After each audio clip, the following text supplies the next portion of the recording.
الحمد لله نحمده ونستعينه ونستغفره ونعوذ بالله من شرور أنفسنا ومن سيئات أعمالنا من يهده الله فلا مضل له ومن يضلله فلا هادي له أشهد أن لا إله إلا الله وحده لا شريك له وأشهد أن محمدا عبده ورسوله الذي لا نبي بعده فقال الله تعالى عز وجل في كتابه الكريم أعوذ بالله من الشيطان الرجيم يا أيها الذين آمنوا اتقوا الله حق تقاته ولا تموتن إلا وأنتم مسلمون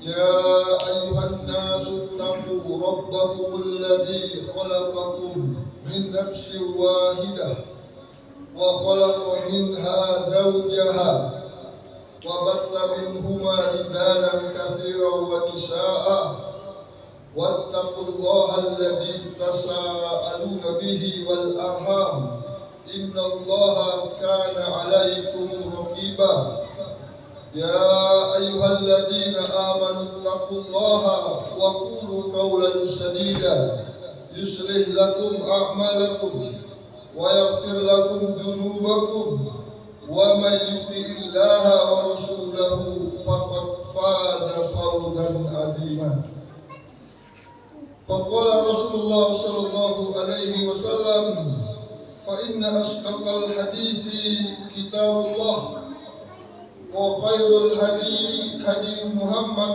صلى الله عليه وسلم وشر الأمور محدثاتها وكل محدثات بدعة وكل بدعة ضلالة وكل ضلالة في النار. Puji dan syukur marilah kita ucapkan kehadiran Allah Subhanahu wa Ta'ala yang masih memberikan kita kesempatan untuk menambah amal ibadah kita, dan Allah memberikan banyak nikmat kepada kita. Allah masih memberikan kita nikmat dengan Islam, nikmat di atas sunnah, dan berbagai macam nikmat-nikmat lainnya yang tidak dapat kita hitung nikmat Allah ini. Selawat dan salam marilah kita tujukan kehadiran Rasulullah sallallahu alaihi wasallam kepada keluarganya, sahabat-sahabatnya, dan orang-orang yang telah mengikuti sunnahnya sampai hari kiamat. Jemaah salat Jumat yang dimuliakan Allah Subhanahu wa Ta'ala, pada khutbah yang singkat kali ini kita akan bahas sedikit tentang bisikan dan hiasan setan, bahwa Allah Subhanahu wa Ta'ala telah menghabarkan kepada kita di dalam Al-Quran, dan Nabi kita sallallahu alaihi wasallam telah menerangkan dengan jelas bahwa setan ini adalah musuh yang nyata bagi manusia, yang manusia tidak boleh lalai, tidak boleh lengah, harus waspada terhadap musuh yang satu ini, karena musuh ini tidak kenal lelah, tidak kenal letih, tidak pernah putus asa untuk menyesatkan manusia dari jalan yang lurus. Allah terangkan dalam Al-Quran, Inna syaitana lakum aduwwun mubin fattakhidhu aduwa. Sesungguhnya setan itu musuh kamu yang nyata, jadikanlah dia sebagai musuh. Allah tidak katakan orang kafir itu musuh yang nyata. Allah tidak katakan orang musyrikin, orang mubtadi musuh yang nyata, tapi Allah katakan setan itu musuh yang nyata. Padahal bendanya tidak nyata. Allah katakan dia musuh yang nyata. Kalau kita berperang, satu musuh yang nyata, satu musuh yang tidak nyata, yang mana yang lebih bahaya? Tentu musuh yang tidak nyata, tidak nampak. Oleh sebab itu kita harus lebih kuat perhatian kita terhadap musuh ini. Kita buat tameng, senjata untuk melawan musuh yang satu ini, karena Allah sudah terangkan kepada kita. Dalam banyak ayat Allah terangkan, inna syaitana kana lil insani aduwwun mubin. Dalam surah Al-Isra ayat yang ke-53. Sesungguhnya setan itu bagi manusia musuh yang nyata. Dia tidak nyata bendanya, tapi kerusakan nyata di tubuh manusia. Maka manusia disuruh oleh Allah Subhanahu wa taala untuk beriman kepada Allah, untuk masuk Islam secara sempurna, secara kafah, mempelajari Islam secara utuh, supaya setan itu tidak masuk ke dalam pikirannya, supaya setan itu tidak masuk ke matanya, tidak masuk ke telinganya, tidak masuk ke otaknya.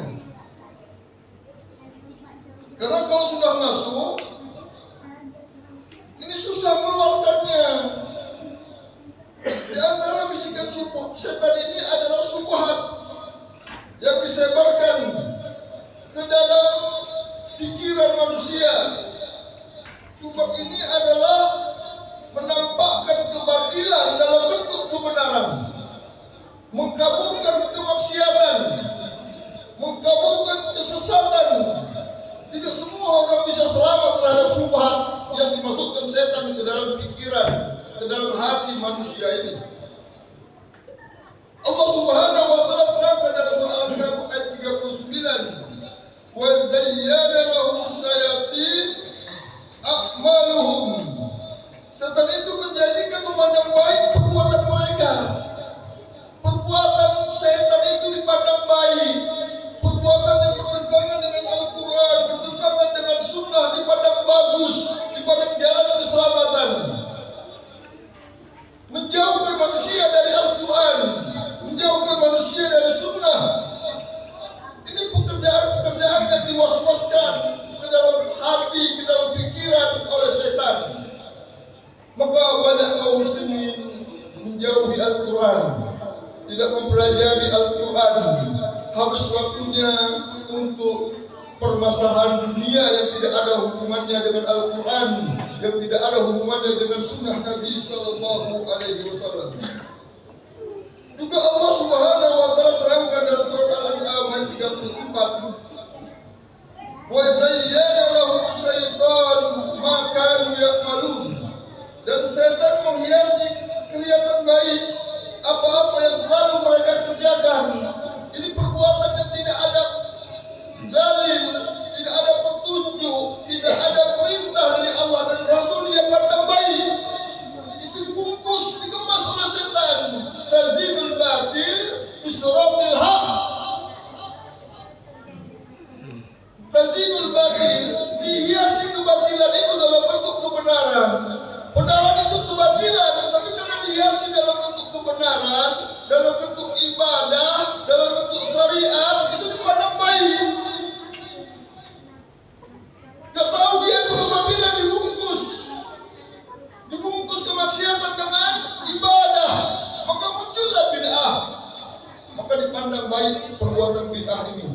Kalau kita katakan ini bid'ah, kita yang disesatkan, kita yang dijauhi. Ini setan sudah bungkus pandangan dia seperti itu. Maka untuk menghilangkan syubhat ini, dia harus diajarkan tentang sunnah Nabi Sallallahu Alaihi Wasallam. Sunnah Nabi Sallallahu Alaihi Wasallam harus diajarkan di tengah-tengah umat ini. Karena sunnah Nabi ini mu'akkid lima fil Quran, mu'akkid lima fil Islam.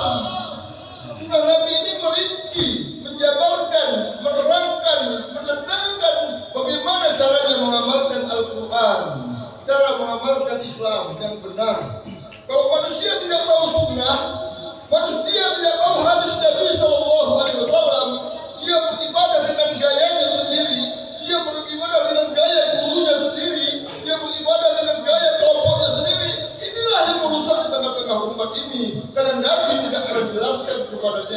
tidak ada penjelasan Nabi kepadanya, tidak ada keterangan hadis di dalamnya. Ini banyak tumbuh hari ini ibadah-ibadah, ketaatan kepada Allah yang tidak ada sunnahnya, dipandang di tengah-tengah masyarakat ini sunnah. Kalau kita bilang ini bukan sunnah, ini bab dalilnya, ini kitabnya Pak, kita yang dimusuhi, kita yang dibilang sesat. Saya pernah satu orang azan, saya tegur Pak ini hadis azan Bapak ini tidak ada dalam kitab saya Bukhari, saya bilang semua kitab hadis tidak ada. Apa dia bilang? Kau semua pakai hadis, semua kau pakai hadis, kau makanlah hadis itu. Kenapa dia bisa berkata seperti itu? Karena tidak ada memori hadis di rumah. Dia pernah belajar hadis, tidak pernah belajar sunnah. Jadi pengurus masjid, jadi BPA masjid, apa yang dia tahu oleh masyarakat? Kita terangkan sunnah, semua kamu pakai sunnah, semua pakai sunnah. Kalau kita mau ibadah, mau menyembah Allah, nggak pakai sunnah, pakai apa lagi kita buat? Karena sunnah itu adalah harisu ala hadhihi ummah. Sunnah itu jalan penyelamat umat ini, jalan pelindung umat ini. Umat ini terselamat dari perpecahan, terjauh dari penyimpangan, terselamat dari setan, terselamat dari iblis, terselamat dari bid'ah. Kalau dia pelajari sunnah Nabi Sallallahu Alaihi Wasallam. Karena sahabat kita asyhadu an la ilaha illallah wa asyhadu anna Muhammad Rasulullah. Kita harus beriman dengan Allah, beriman dengan Rasulullah, mengikuti apa yang disampaikan oleh Rasulullah, mengikuti yang disampaikan Rasulullah, mempelajari sunnah. Karena di masjid-masjid banyak Al-Quran, hampir semua masjid ada Al-Quran, tapi kita sunnah. Jelasan dia ibadah kepada Allah tidak ada. Banyak di rumah-rumah kaum muslim ini tidak ada kitab sunnah. Jadi sholatnya cara sendiri, azannya cara sendiri, takbirnya cara sendiri, ibadah yang lainnya caranya sendiri. Kalau kita tanya mana keterangannya ibadah seperti ini, tidak dijumpai. Bahkan sampai ustaz-ustaznya kalau kita tanya mana sunnahnya seperti ini, dibilangkan kita macam-macam. Saya pernah beberapa kali jumpa dengan ustaz seperti ini. Salah satu contoh yang sangat mudah. Saya pernah terangkan dalam satu masjid masalah perjanji dibacakan oleh kaum muslimin. Kalimat-kalimat dalam berjanji ini ada mengandung kesyirikan. Kalau kita tahu terjemahannya, kita nggak akan baca kalimat berjanji ini karena kita minta kepada jasadnya Rasulullah. Minta kepada jasad Rasulullah, baik Rasulullah sudah hidup, masih hidup ataupun sudah mati, tidak boleh, haram, perbuatan syirik. Misalnya kita berdoa, ya Allah ya Rasulullah ampunilah dosaku, tak boleh menyamakan Rasulullah dengan Allah. Rasul tidak ada haknya mengampuni dosa. Kalimat-kalimat seperti ini ada dalam berjanji. Setelah saya turun dari khutbah, didatangi satu orang, Bapak, Pak, mantap tadi ceramahnya masalah ini, masalah ini. Nah, apa masalahnya? Boleh Bapak saya jumpakan dengan guru saya? Silakan Pak jumpakan. Di telepon adalah gurunya. Saya sebutkan namanya di sini, kenal semuanya, karena termasuk ustaz besar di kota Medan ini kayaknya. Teleponnya gurunya, Pak ini begini-begini. Sambungnya ke saya, Ustaz mengharamkan berjanji? Tidak, saya tidak pernah mengharamkan berjanji. Yang mengharamkan itu para ulama. Ini bahasanya, kalimat-kalimat dari berjanji itu mengandung kesyirikan. Apa yang dibilang Ustaz ini? Ini kan kebudayaan Pak. Ini kan kebudayaan Pak. Iya, kebudayaan itu bertentangan dengan syariat. Kita tinggalkan kebudayaan orang Dayak Bapak. Dan nggak bisa kita pakai kebudayaannya seperti ini masuk masjid. Kita tinggalkan kebudayaan yang tidak cocok dengan itu. Macam-macam saya berpikir di teleponnya karena dia marah. Ini ustaz besar. Jadi seperti ini, karena ada orang ustaz pun dia ngajar hadis, dia tidak mengamalkan hadis. Ini hidayah. Dia pelajari hadis itu sama dengan dia belajar biologi, belajar kimia, tidak dapat mengambil manfaat dari hadis yang ilmu disampaikannya. Karena banyak ustaz-ustaz juga istrinya buka aurat, bersalaman dengan wanita, halwat, ikhtilat, hiburan, musik, tidak ada masalah. Seperti ini, karena ini hidayah. Kami kita mengatakan, "May yuridullahu bi khairan yufaqihu fid-din." Barang siapa yang diinginkan Allah kebaikan padanya, Allah pahamkan dia ilmu agama. Paham dia, oh ya sunnahnya begini, oh sunnahnya begini, sunnah ini menunjukkan jalan kemuliaan, sunnah ini menjaga, tahu dia manfaat sunnah, harap dia diberi hidayah oleh Allah. Jadi tidak cukup kita mendapat hidayah ke dalam Islam, tapi hidayah ke dalam sunnah tidak jauh lebih penting. Karena setan menjauhkan kita dari sunnah Nabi Sallallahu Alaihi Wasallam. Yang kedua, yang dibisikkan setan ke tengah manusia ini adalah pikiran jahat. Pikiran jahat imah. Allah menerangkan dalam surah Al-A'raf ayat 20 bahwa waswasa lahuma syaitan liyubdiya lahuma. Setan membisikkan pikiran jahat kepada mereka agar mereka menampakkan aurat mereka. Setan itu bisikkan kepada Adam dan Hawa supaya terbuka auratnya. Juga setan bisikkan kepada kita ini pikiran-pikiran jahat. Apa pikiran jahat? Dia menolak sunnah, menolak Al-Quran, menolak Islam, tidak mau dirinya diatur dengan Islam. Itu pikiran-pikiran yang jahat. Karena ini khutbah singkat, kayaknya nggak cukup kita terangkan was-was setan ini yang begitu banyak yang telah mengizinkan manusia ke jalan yang benar. Fattabiru ya ulil albab la'allakum turhamun.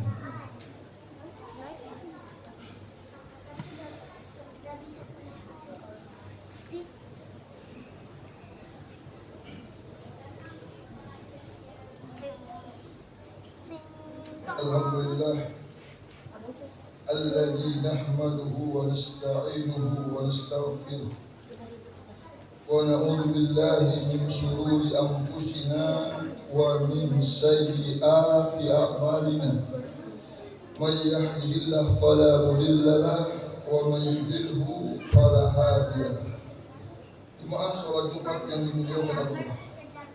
Yang ketiga, bisikan setan yang masuk ke dalam tubuh manusia ini adalah untuk berbicara tentang Allah tanpa ilmu pengetahuan. Dia bicara tentang Islam tanpa ilmu, menerangkan halal dan haram tanpa ilmu. Jahil dengan akidah yang benar, jahil terhadap akidah yang sahih. Tidak ada di kepalanya bagaimana Islam yang benar. Jahil. Kenapa jahil? Sedikit waktunya dipergunakan untuk menuntut ilmu agama. Habis waktunya untuk menuntut ilmu yang lain. Saya pernah ngajar lah di Tanjung Gusta, di penjara Tanjung Gusta. Keluar dari pintu gerbang itu dirangkul seorang bapak yang tua dari penjara. Wah, pukulannya sangat ketat. Apa dia bilang, Pak Ustaz? Beruntung saya masuk penjara. Saya heran, Pak, saya bilang semua orang di penjara ini bilang rugi masuk penjara. Kenapa Bapak bilang beruntung? Apa dia bilang? Kalau aku nggak masuk penjara, Pak Ustaz nggak pandai aku bacaan. Jadi kita ini bebas di sini. Karena ada kaum muslimin, orang tua, anak-anak, muda, istri-istri kita, anak-anak kita yang tidak bisa baca. Kenalkan dulu anak-anak kita dengan Al-Quran. Karena ilmu inilah yang akan dibawa ke dalam tubuh. Kalau bapak sayang sama anak, sayang sama istri, ini ajarkan Al-Quran yang benar. Periksa anak-anaknya baca Al-Quran dengan benar. Itu akan menyelamatkan bapak. Mobil mewah itu tinggal, rumah yang besar tinggal, toko tinggal semua. Yang dapat menyelamatkan bapak nanti ini anak yang diajarkan ilmu agama Al-Quran. Maka untuk menghadapi setan juga pas setan ini, para ulama mengatakan senjatailah dirimu dengan ilmu agama. Itu senjata kita menghadapi iblis, senjata kita menghadapi setan dengan ilmu agama. Allah sudah terangkan dalam Al-Quran. Apa kata Allah? Wa yarul ladzina utul ilma alladzi unzila ilaika min rabbik huwal haqq wa liya'lamal ladzina utul ilma annahu al-haqq min rabbik wa yu'minu bihi wa tukhbitu lahu qulubuhum. Surah Saba ayat yang ke-6 dan surat Al-Hajj ayat yang ke-54. Allah katakan, agar orang-orang yang diberi ilmu itu melihat, agar orang-orang yang diberi ilmu itu melihat min rabbik, apa yang diturunkan Allah itu kebenaran, apa yang diturunkan Allah itu jalan keselamatan. Untuk itu butuh ilmu agama yang benar. Wa liya'lamal ladzina utul ilma annahu al-haqq, agar orang-orang yang diberi ilmu meyakini bahwasanya kebenaran itu min rabbik, dari Rabb engkau, wa yu'minu bihi, dan kamu beriman dengannya. Jadi untuk bisa beriman kepada Allah, meyakini Allah, beribadah dengan benar, butuh ilmu yang benar. Wa tukhbitu lahu qulubuhum, dan agar tunduk hati mereka kepada Tuhan mereka. Jadi menuntut ilmu agama penting di atas kepentingan, butuh di atas kebutuhan. Kita cari makan butuh, menuntut ilmu dunia butuh, tapi menuntut ilmu agama lebih butuh. Karena ilmu agama ini yang akan kita bawa ke kubur. Jangan kita dilalaikan oleh setan. Sampai mati gak pandai baca Quran, sampai mati gak kenal Islam, sampai mati gak kenal Al-Quran. Saya banyak jumpai kasus seperti ini di Maah. Anaknya sudah doktor, meninggal bapaknya. Ini mandikan wahai bapakmu sudah meninggal, mandikan. Dibilang anaknya dokter itu nggak bisa, nggak tahu aku bagaimana cara mandikan orang meninggal. Dan Bilal, saya dimandikan Bilal, dipanggil bapaknya, ini anakmu, sholatkanlah, bapakmu sudah meninggal, sholatkan, doamu lebih makbul, lebih mustajab. Apa dia bilang nggak tahu aku, sholatkan nggak tahu. Anaknya dokter, sekolah habis-habisan dibiayai orang tua, mati-matian bapak nyekolahkan anak jadi dokter, jadi pemimpin di kantor-kantor. Mati bapaknya nggak bisa dia doakan. Coba anak apa ini? Rugi kita punya anak seperti ini, anak dunia. Kita beri kesenangan hari ini dunia, nggak bisa menyelamatkan kita sampai di akhir. Maka jadikanlah anak-anak kita ini menjadi anak akhirat yang dapat menyelamatkan dan membantu kita sampai di akhir. Terima kasih. Mungkin demikian yang dapat kita sampaikan pada kesempatan ini. Semoga ada manfaatnya bagi kita semua. Inna Allaha wa malaikatahu yusholluna 'alan nabi ya ayyuhalladzina amanu shallu 'alaihi wa sallimu taslima. Allahumma shalli 'ala Muhammad wa 'ala ali Muhammad kama shallaita 'ala Ibrahim wa 'ala ali Ibrahim innaka Hamidum Majid. Allahumma barik 'ala Muhammad wa 'ala ali Muhammad kama barakta 'ala Ibrahim wa 'ala ali Ibrahim innaka Hamidum Majid. Rabbana zalamna anfusana wa illam taghfir lana wa tarhamna lanakunanna minal khasirin. Rabbana la tuzigh qulubana ba'da idh hadaitana wa hab lana min ladunka rahmah innaka antal wahhab. Rabbana atina fid dunya hasanah wa fil akhirati hasanah wa qina adzabannar. Subhana rabbika rabbil izzati amma yasifun wa salamun alal mursalin walhamdulillahi rabbil alamin. Aqimus shalah.